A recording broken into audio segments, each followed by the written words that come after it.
What's up guys and dolls, I am LeakyTapsMan and this is another This Week in Gaming, number 19 I believe. A lot has gone on this week, so I'm going to get right on it. All of you Fable nuts, great news for you guys, there is a new Fable game coming out for Xbox Live Arcade. It is called Fable Heroes. It is a 4-player co-op brawler developed by Lionhead and it will support Kinect. How it did not say, I do not know, but it looks kind of cool. It's got a strange art style. It looks kind of cel shaded, but it has that whole fairy tale feel of the main games, which is my favourite part of Fable, so I'm kind of looking forward to this one. It looks kind of cool. No word on the release date as of yet, but I'll obviously bring you up to speed when that information gets released. A new Darkstalkers game has been rumoured to be in development by Capcom. Darkstalkers is a beat-em-up title, not dissimilar to Tekken, Street Fighter, that kind of thing. It's got quite a bit of a cult following, so awesome news for those guys. I think it was kind of the SNES era that it kind of took off. I don't really know that much about the game, to be honest, but a lot of people on forums were kind of raving about it, so I know it's a big deal to a lot of people. So great news for them lot, and great news for beat-em-up fans. It's rumoured to be on the 360, PS3, and I think PC. I'm not sure about that last one, but I'm pretty sure it will be. Also this week, a lot of new Halo 4 information has been released. 343 did a video documentary, or a vidoc, and basically told us quite a lot of information. The battle rifle is back, the graphics look really quite nice, some of the best we've seen on 360. It's going to have a perk system that I'm not sure about, they'll have to convince me, and apparently the story will go into the human side of Master Chief, so look at him as a bit more of a person than a man-bot, or whatever he is. Multiplayer maps are going to be designed from the ground up, so they're just not taken from the campaign like they seem to be in Halo Reach, so that's great news, it really is. And they say that a multiplayer open beta is not on their schedule, to quote them. Well, make it on your schedule, because the amount of problems with games at launch now seems to be absolutely insane, and an open beta is one of the few ways you can kind of limit that to the point where it's almost negligible. I know closed betas get a fair bit of feedback, but open betas are incomparable feedback, so make the beta happen, seriously. Hell, they should just make the beta available if you bundle it with Hannah Montana and then see how many people buy Hannah Montana. I think that would be funny anyway, but either way, make a beta happen, seriously. Another thing that's been rumoured this week is the release of a Donkey Kong game for the 3DS. So EB Games has basically put some of those cover boxes on their shelves, you know, the type where they fill some shelf space with random box art, but they've done it for Donkey Kong and they've got a mock-up of what they think the game looks like. It's just called Donkey Kong 3DS, so no idea what the actual game is about, but I'm assuming they've got this information from Nintendo to actually put it there, otherwise they wouldn't just waste shelf space for the hell of it. So hopefully a Donkey Kong game is in the works.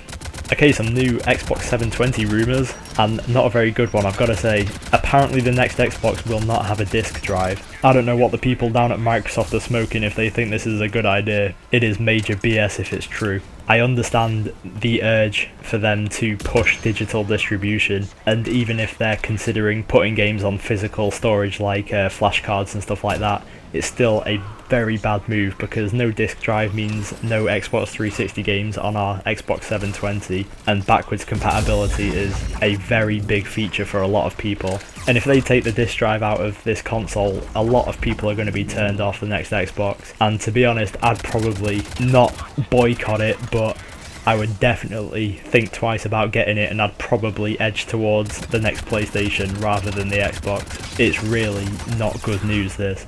Anyway, away from that horrible news, back to some decent stuff. Assassin's Creed 3 has been confirmed for the Wii U. It will make use of the controller for the map, weapon switching and eagle vision, amongst other things, so that sounds pretty cool. And it's also been leaked on Xbox.com that the game might have 4-player co-op. Whether that was a typo by the website remains to be seen, but they did specifically indicate that co-op was up to 4 players.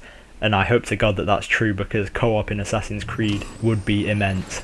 There's been a lot of game announcements and rumours about the PlayStation Vita this week, and it's all pretty much positive. Play.com, which is a retailer in the UK, has leaked several high-profile Vita games, including Grand Theft Auto Vice City Nights, so I assume this is something similar to Stories, where they have a different protagonist and a different set of missions and stuff like that. Monster Hunter Portable 3, Final Fantasy Type 0 HD, and Tales of Innocence, so that's another game in the Tales series. So 4 pretty big games, and 3 of those obviously very big in Japan, but still 4 very good games, so great news for any PlayStation Vita owners, all 3 of you.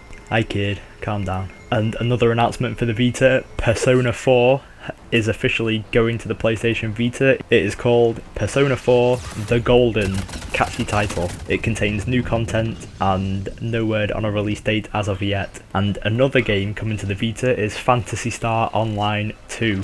So that's a pretty big one. Phantasy Star Online is addictive as hell, and it's a really good game, and it is one that I played to death, the original, so I would be quite tempted to get the sequel, I've got to say. Anyway, the Vita version will share servers with the PC version. You can use your character in both systems, so that sounds quite cool. And also, the creator of Dead Rising is working on a totally new game for the PlayStation Vita. I told you this was a good week for Vita. This is a really good week. This could turn their fortunes around if all of these are definitely true. So all of you people with the PlayStation Vita, your purchase was not made in vain. There are very good games coming your way. Okay, also, an unnamed major UK retailer has leaked details for a new Batman game tie-in with The Dark Knight Rises, so this is the new Dark Knight film, obviously. No word on whether it's similar to Arkham Asylum and Arkham City, I assume not. Either way, a new Batman is on its way. A new Battlefield game was also leaked by this same retailer called Battlefield Evolved. No word on whether this is similar to a mainline game where they take the modern approach, or whether this will be similar to what they did in Battlefield 2142, where they go into the future. The name would indicate that kind of approach, but obviously it's all speculation at the moment. This same retailer also narrowed down the Grand Theft Auto 5 window of release to autumn of this year, so hopefully those are all true. A game called Forza Horizon has kind of leaked onto the web. A trailer was uploaded to, I can't remember what site, forgive me, but a live action trailer was given and it gave nothing away other than the name and the fact that it is coming out in fall 2012. The general speculation seems to be that Forza Horizon will coexist with the regular Forza games and Forza 5 will still happen as usual. So whether Forza Horizon focuses on multiplayer, kind of an open world system like Test Drive, I don't know. This is all speculation again, but it certainly can't hurt to have more Forza games. I know they're very popular. Okay, Army of 4 has more or less been confirmed. This was by the voice actor Joe Flanagan, and he tweeted that he had signed on to do work for, you guessed it, Army of 4, and apparently it's going to use the Frostbite 2.0 engine. Again, no word on release. I know Army of 2 had quite a following, and upping it to 4 players cannot hurt. Also, some kind of big news this week was Peter Molyneux, the co-creator of Lionhead Studios, the studio that's famous for the Fable games. He also made Populous and Black and White and Dungeon Keeper, a lot of games that were big innovators, you can say. Theme Park as well, all the theme games. I'm sure you've played some of them. Anyway, once Fable Journey is complete, that's the Kinect game, he is going to be leaving Lionhead and Microsoft, so no word on whether he's making his own studio or something. I assume not, maybe he's just quitting the whole games industry. But that kind of sucks for Microsoft. Although he kind of didn't deliver on a lot of promises with Fable, he was still a great innovator and he had a lot of good ideas with games, but it was a shame that a lot of these didn't come to fruition. Maybe the hardware couldn't keep up with his brain.